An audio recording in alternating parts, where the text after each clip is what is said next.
தடவை போனீங்க? ரெண்டாவது தடவை ஒரு நாள் இரவு போனோமுங்க. சரிங்க. அது எதுக்காக போனீங்க? நம்மளுடைய இதே தான், நமக்கு மறுபடியும் ஏதாவது கொஞ்சம் மனசு மாதிரி ஏதாவது எழுதிக்கொண்டு ஒரு லெட்டர் எழுதி கொடுப்பாரா.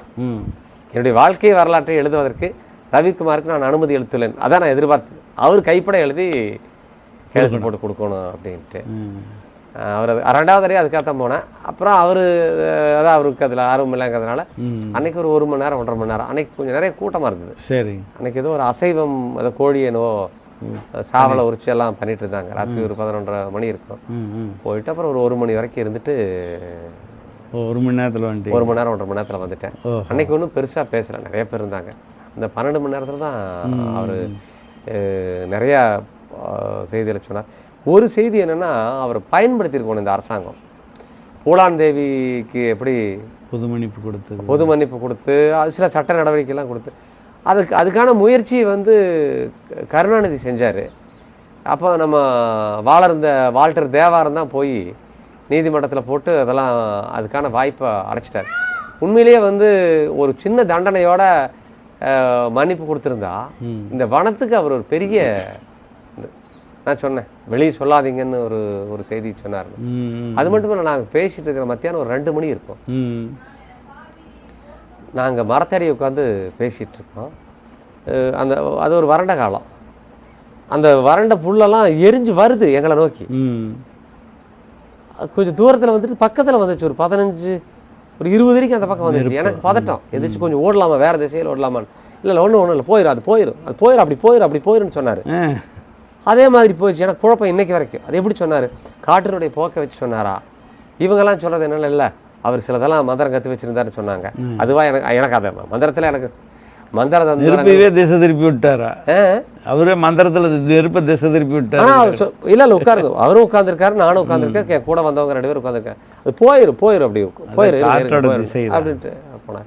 ஏன் அப்படி சொன்னோன்னா, காற்றினுடைய திசையை வச்சு அல்லது தீ வர்றதை கூட அவர் தடுக்கிற அளவுக்கு அவருக்கு இது இருந்தது. ஒன்று, பறவைகளுடைய ஒளியை வச்சு அவர் யார் நடமாடுறாங்கங்கிறத அவர் கண்டுபிடிச்சார். ஒரு பறவை பறந்து போகிற வேகம், அது எழுப்புகிற ஒளி, அதை வச்சு யாரை பார்த்து அது ஓடுது, அப்படி வேறு விலங்குகளை பார்த்து ஓடுதா, மனிதர்களை பார்த்து ஓடுதா, புது மனிதர்களை பார்த்து ஓடுதான்னு அவர் கண்டுபிடிச்சிருவார். அந்தளவுக்கு. அதே போல் எங்கெங்கே என்னென்ன மரம் இருக்குதுங்கிறத பற்றி அவர் தெளிவாக சொன்னார். சரி, அவரை பார்க்க வர்றவங்க நம்மளுக்கு வேண்டியவனா எதிரியா என்ன திட்டத்தோடு வந்திருக்கான்னு அந்த கண்டுபிடிக்கிற நுட்பம் இருந்தவர்கிட்ட 100% இருந்தது. அதானே நாங்கள் 3:30 மணிக்கு போயிட்டோம். நாங்கள் போன இடத்துல இவங்க வர சொன்ன இடத்துல சாப்பாடு செஞ்சுட்டு தான் போயிருக்காங்க. சாப்பிட்டு போட்டு மீதி சாப்பாடெல்லாம் இருக்குது, பாத்திரங்கள் இருக்குது, எல்லாமே அங்கே இருக்குது. நாங்கள் போனால் அங்கே என் கூட வந்தவங்க பசிக்குதுன்னு எடுத்து போட்டு சாப்பிட்டாங்க. சந்திரன், மூர்த்தி எல்லாம். நமக்கு தூக்கம்னு நான் படுத்து தூங்கிட்டேன். ஒரு 3:30 மணிக்கு போனால் மறுபடியும் ஒரு 3 மணி நேரம் கழிச்சு தான் வர்றாங்க. அப்பவும் முதல்ல பின்னாடி யார் வராங்கிறதெல்லாம் அவங்க பார்த்துட்டு யாரும் வரலங்கிறதுக்கப்புறம் முதல்ல கோவிந்தன் கோவிந்தன் பேசிட்டு அதுக்கப்புறம் போய் தள்ளி நின்று விசில் அடிச்சதுக்கப்புறம் தான் அவர் வர்றாரு. அப்போ அவங்க பாதுகாப்பில் ஒரு இருக்காங்க. இப்படி இன்னொரு செய்தி என்னென்னா, இயற்கையாகவே நம்ம இவங்க அதிரடிப்படையை குறை சொல்கிறது வேறு கோணத்தில் சொல்கிறோம். வீரப்பனை அவங்க பிடிக்க முடியாத போனதுக்கு இயற்கை அமைப்புகள் காரணம். இப்போ நீங்கள் இவங்க ஒரு 20 பேரோ 50 பேரோ மலையை ஒரு கரடு உச்சியை நோக்கி போகிறாங்க. பிடிக்கணும் உண்மையிலே போகிறாங்க, நம்ம அதை குறை சொல்ல வரல. இவங்க கையில் ஆயுதங்கள் எல்லாம் இருக்குது. அவர் மேலே இருந்து ஒன்றுமே பண்ண வேண்டியதில்லை. ஒரு பாறை இவங்க வர திசையை நோக்கி உருட்டி விட்டாருன்னா, ஒரு பாறை, ஒரு இந்த சைஸ் பாறை உருட்டி விட்டா இவங்க 50 பேர்த்தையும் அடிச்சு கொண்டு போய் கீழே தள்ளிடும். அதில் எத்தனை பேர் உயிரோடு இருப்பாங்கன்னு தெரியாது. அதுக்கு அவர் பெரிய முயற்சியெல்லாம் ஒன்றும் பண்ண வேண்டியதில்லை. ஒரு சின்ன ஒரு நெம்புகோல் இருந்துன்னா பாறை மட்டும் விட்டு விட்டால் போதும். அதனால் அவங்க வீரப்பனை பிடிக்க முடியாத போனதுக்கு இவங்க கையாளாகாதவங்க அப்படியெல்லாம் நான் சொல்ல வரல. இயற்கை அமைப்பும் வீரப்பனுக்கு இருந்தது. அவர் வெளிப்போடு இருந்தார், தெளிவாக வெளிப்போடு இருந்தார். வனத்தை பற்றி ஒரு தெளிந்த பார்வை இருந்தது. அவர் சொன்னார், இந்த சந்தனக்கட்டையை கடத்தும் போது நான் விட்டுட்டேங்க, இப்போ கூட ஒரு வேறு மாநிலத்திலேருந்து வருவானுங்க, அவங்க தான் பெரும்பகுதி இப்போ சந்தன மரத்தை வெட்டிகிட்டு இருக்காங்க, நான் அவங்கள பார்த்தா அடித்து விரட்டிடுவேன் அப்படின்னு சொல்லிட்டு. உண்மையாக தான் அவர் இருக்க வரைக்கும் அவங்க சந்தன மரத்தை வெட்டாத தான் இருந்தாங்க. மீதி இருந்த சந்தன மரத்தை அவர் போனதுக்கப்புறம் தான் அவங்க முழுமையாக வெட்டி எடுத்துட்டு இருப்போம். போன பிறகு தான் சந்தன மரம் காடு அதுக்கப்புறம் காலியாகி முழுசாக காலியாயிடுச்சு. முழுசாக காலியாயிடுச்சு. அது அவரே சொன்னார். எத்தனை நாளைக்கு அவனுங்களை கண்டா அடி சக்கையாக கொடுத்துருவேன், உயிரோட மட்டும்தான் விடுவேன், அதுக்கப்புறம் அந்த கும்பல் வராது, அடி வாங்கிட்டு போனால் அதுக்கப்புறம் வரமாட்டாங்க அப்படின்னு அவங்க தான் வந்து தொடர்ந்து சந்தன மரத்தை கடத்திட்டு இருந்தவங்க. சேத்துக்குழி கோவிந்தனை தனிப்பட்ட முறையில் நீங்கள் அப்போ பேசலை கூட?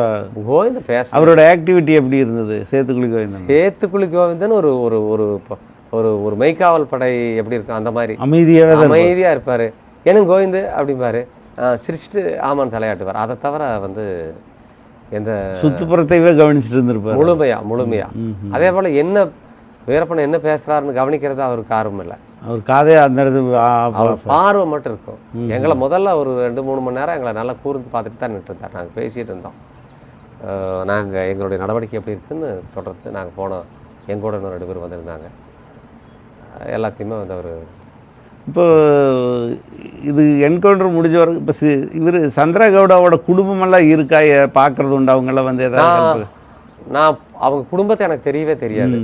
ஆனால் சந்திரன் இறந்ததுக்கப்புறம் நான் வந்து முறையாக போய் அவங்க அப்பா அம்மாட்ட போய் நான் துக்கம் விசாரித்தேன். எனக்கு வருத்தம் தான் அதில்.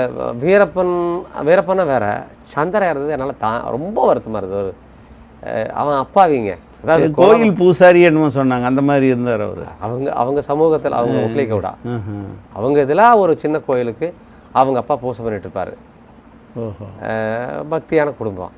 கொலை பண்ணுற அளவுக்குலாம் அவனுக்கு தைரியம் என்னைக்கு வராதுங்க. கூடவே இருந்ததா கூட சும்மா துப்பாக்கி தோளில் போட்டுறதா, சும்மா நீ கூட வாடா அப்படின்னு சொன்னால் அதை போட்டு இவங்க எல்லாம் பெருசு பண்ணி விட்டு காவல்துறையும் சேர்ந்து பெருசு பண்ணிடுச்சு.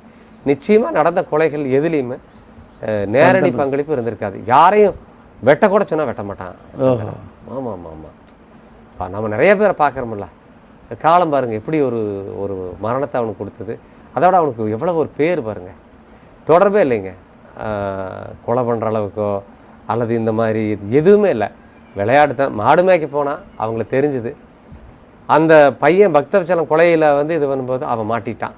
அவனும் இந்த மூர்த்தி கூட ஏதாவது மேட்டுப்பாளையம் போயிருந்தானே இன்றைக்கி அவனும் வாழ்ந்துட்டு இருந்திருப்பான். நான் அதை துக்கம் விசாரிக்க போனேன்.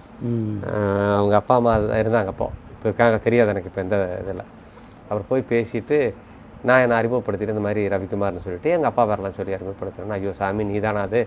போலீஸ்காரர் வந்து அடிக்கடி கேட்பாங்க, ரவிக்குமார் எப்போ வந்தா ரவிக்குமாருக்கு உங்கள் பையனுக்கு. ஆமாம், என்னை கோர்த்து விடுறதுல ரொம்ப ஆர்வமாக இருந்தது காவல்துறை. ஏதாவது ஒரு சம்பவத்தை அவங்க வாயால் சொல்லியிருந்ததுன்னா சிவசுப்ரமணியத்துக்கிட்டையும் கேட்டிருக்காங்க, ரவிக்குமாருக்கு உனக்கு என்ன தொடர்புன்னு. யாரெல்லாம் சிக்கிறாங்களோ அவங்ககிட்ட எல்லாத்துக்கிட்டையுமே ரவிக்குமாருக்கு உனக்கு என்ன தொடர்பு. ஏன்னா எனக்கு யாருமே தொடர்பு இல்லை. அதில் வந்து நிறையா பேர் எங்கிட்ட வந்தாங்க, உதவி கேட்டாங்கிறத. ஒருத்தர் வந்து அவர் வந்து ஒரு கட்டிடம் கல்லுடைக்கிற சமூகம் அது. அவர் தாளவாடியில் பூமி இருக்குது. அவர் போயிட்டு அவர் வந்து ஏதோ போயிட்டு வந்துருந்துருக்காரு, எப்போ என்னன்னு தெரியாது. வீரப்பன்கிட்ட போயிட்டு வந்துருந்துருக்காரு. வீரப்பனுக்கு சில உதவிகள் கூட செஞ்சிருப்பாராட்டுருக்குது. எப்படியோ தெரிஞ்சு காவல்துறை தூக்கிட்டு போய் வச்சு நல்லா செம்மத்தையாக கவனிச்சு அடித்து அங்கே சொல்கிறதுக்கு ரகசியம் எதுவுமே இருக்காது. என்ன செய்தின்னா யார் வேணாலும் சந்திக்க கொண்டு போயிருப்பாங்க, இல்லை சாப்பிட்ருப்பாங்க. ஆமாம், அப்படி தான். அப்புறம் ஒரு வழக்கை போட்டு மறுபடியும் 1 வருஷம் உள்ளே வச்சுருந்து அதுக்கப்புறம் வெளியே வந்து அவனுடைய பண்ணையுமே அந்த ஆளுடைய பண்ணையுமே எல்லாம் காலியாயிடுச்சு. அப்புறம் மறுபடியும் ஒரு 6 மாதம் எங்கெங்கேயோ பிடிச்சி மறுபடியும் போய் எனக்கு ஏதோ உதவி பண்ணுங்கன்னு கேட்டிருக்காரு. அவர் ஒரு பிரமுகர் பேரை சொல்லி அவர்கிட்ட போய் நீ இவ்வளோ பணம் வாங்கிக்க அப்படின்னு வீரப்பன் சொல்லியிருக்காரு. இவர் போய் அவர் பேரை சொல்லலாம், பழனிசாமி அவர் பேர், எங்கிட்ட வந்தவர் பேர். இவர் போய் அந்த பிரமுகர்கிட்ட போய் கேட்டோன்னா எனக்கெல்லாம் ஒன்றும் தெரியாது, அதெல்லாம் நீ பேசாத பொண்ணு சொல்லிட்டார் அந்த பிரமுகர். அப்புறம் மறுபடியும் அவரை வீரப்பனை சந்திக்க போகிறது முடியல. அப்புறம் எங்கிட்ட வந்து எனக்கு நீங்கள் சொல்லுங்கள் இந்த பிரமுகர்கிட்ட, வீரப்பனை எனக்கு பணம் கொடுக்க சொன்னார் அப்படின்னு. நான் சொன்னேன், யோ வீரப்பனுக்கு உனக்கு என்ன தொடர்புன்னு எனக்கு தெரியாது. அவர்கிட்ட அந்த பிரமுகர்கிட்ட வீரப்ப பணம் கொடுத்து வச்சிருக்காராங்கிறது எனக்கு தெரியாது. நீ போய் வீரப்பன்கிட்ட பார்த்ததும் எனக்கு தெரியாது. உங்கள்கிட்ட போய் பணம் வாங்கி கொடுத்து எதுவுமே தெரியாத என்னை வந்து எந்த அடிப்படையில் சொல்கிற? இல்லைங்க நான் கஷ்டப்பட்டேன், போலீஸ் என்னை பிடிச்சிட்டு போயிடுச்சு, அடிச்சது, என்னை 1 வருஷத்துக்கு மேலே சிறையில் வச்சுருந்தது, என் பண்ணையும் கெட்டு போச்சு. ஆமாம், அதெல்லாம் எனக்கு தெரியும். ஆனால் நீ சொல்கிற வீரப்பனுக்கும் அந்த பிரமுகருக்குமான தொடர்பு பற்றி எனக்கு எதுவும் தெரியாது. அப்படி இருந்துன்னா அவரையே கூப்பிட்டு கொடுக்க சொல்லி வாங்கிக்க வேண்டியதானே தான். அப்புறம் அதெல்லாம் தலையிட மாட்டேன்னு சொன்னேன்.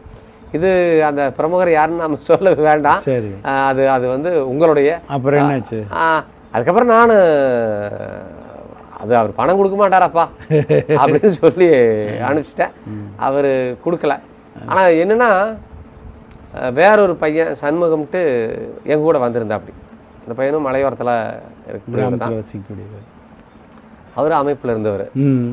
இந்த ராஜ்குமார் பணம் வந்ததுக்கப்புறம் அந்த பையன் வந்து என்கிட்ட கேட்டா அப்படி, இந்த மாதிரி வீரப்பனை கேட்க சொன்னாருங்க, உங்களுக்கு ஏதாவது பணம் வேணுமா ஓஹோ அப்படின்ட்டு கேட்க சொன்னார். நான் சொன்னேன், இல்லை நான் வந்து யாருக்கிட்டையும் பணம் வாங்குறதுன்னு கொள்கை வச்சுருக்கிறேன். ரெண்டாவது இது வீரப்பனுடைய கிட்ட இருக்கிற பணம் வந்து ராஜ்குமார் பணம், இது வந்து சட்ட விரோதம். இங்கே வீரப்பன் வந்து நான் பணம் வாங்குறதில்லங்கிறது வேறு விஷயம், இதை யார் வாங்கலாம் அந்த பையனுக்காக எச்சரிக்கையாக சொன்னேன். இந்த பணத்தை வாங்கினா நாளைக்கு வந்து ராஜ்குமார் பணம் எங்கெங்கே போச்சுங்கும் போது எல்லாருமே குற்றவாளியாக சேர்த்தப்படுவாங்க. சட்டத்தினுடைய பார்வையில் அது ஒரு மிகப்பெரிய தவறு. அதனால் எனக்கு நீ கொடுத்தாலும் வாங்கிக்க வேண்டாம், இல்லை அவர்கிட்ட தேவையில்லையாமா, அவர்கிட்ட தேவையான அளவுக்கு பணம் இருக்குதாமா நீ சொல்லிடணும். 2 தடவை வந்து வலியுறுத்தி கேட்டாங்க. பணம் கேட்டாங்க. கேட்டுருந்தா கொடுத்துருப்பார், தெரியல எவ்வளோ கொடுத்துருப்பார் எனக்கு தெரியாது. ஆனால் அப்போது ஏன்னா அவர் ஏதோ நம்மளை பற்றி ஒரு நல்ல அபிப்பிராயம் வச்சுருந்துருக்கிறாருங்கிற. இல்லை, இந்த ராஜ்குமார் மீட்பில் ஈடுபட்ட ஒரு குழுவுக்கு அந்த அமைப்புக்கு வந்து ஒரு பெரிய தொகை கொடுத்ததாகவும் அதை கூட அந்த அமைப்பு தலைவர் வந்து வாங்க மறுத்துட்டாருன்னு, அந்த பணம் எனக்கு வேண்டாப்பா நீயே வச்சுக்கன்ட்டு சொல்லி வந்ததாகவும், இந்த மாதிரி ஒரு அமைப்பு மேலே ரொம்ப கரிசனப்பட்டால் இந்த மாதிரி அமௌண்ட் கொடுக்குறக்கு அவரே வாலண்டியராக விருப்பப்பட்ட தகவலெல்லாம் வந்திருக்கு. இப்போ அந்த அடிப்படையில் தான் உங்கள் கொங்கு இளைஞர் பேரவைக்கு கொடுக்கணும்னு அவர் நினச்சிருப்பார். இருக்கலாமா என்ன தெரியாது எனக்கு. இப்போ நீங்கள் சொல்கிற செய்தி இப்போ தான் நான் கேள்விப்படுறேன். ஆனால் அதே மாதிரி உங்களுக்கு நான் ரொம்ப எச்சரிக்கையாக இருந்தேங்க. எனக்கு என்னென்னா இந்த காவல் பணியாளருடைய வேலை இருக்குல்ல, அவங்க காவல் பணியாளர்கள் அது என்னென்னா சட்ட விரோதமான எந்த செயல் நடக்கிற பக்கம் கூட நிற்க மாட்டேன். கடைசியாக வீரப்பன் இவர் ராஜ்குமார் விடுதலைக்கு முன்னாடி 1 வாரத்துக்கு முன்னாடி என்ன ஒருத்தர் வந்து பார்த்தாரு, கிருஷ்ணசாமின்னு சொல்லிட்டு. அவர் வந்து அவர் நெடுமாறன் ஐயா கூட இருந்தவர். ஆமாம், இருக்கிறவர். இவர் தவறிட்டாரு. பாண்டிச்சேரிக்காரர் இல்லைங்க, இங்கே சத்தியமங்கலத்துக்கு. சரி, அவர் வந்து என்ன சொன்னார்னா, இந்த மாதிரி ஐயா தான் அனுப்புனாரு, ராஜ்குமார் மீட்டாச்சு, ஒரு வாரம் இங்கே வச்சுருக்கணும், உங்கள் வீட்டில் வச்சுக்கலாமா? ஏன்னா நீங்கள் என்னுடைய கிராமம் தான், ராஜ்குமார் ஒரே கிராமம், தொட்டகாசி. என்னுடைய நிலம் அங்கே இருக்கிறது தொட்டகாசி.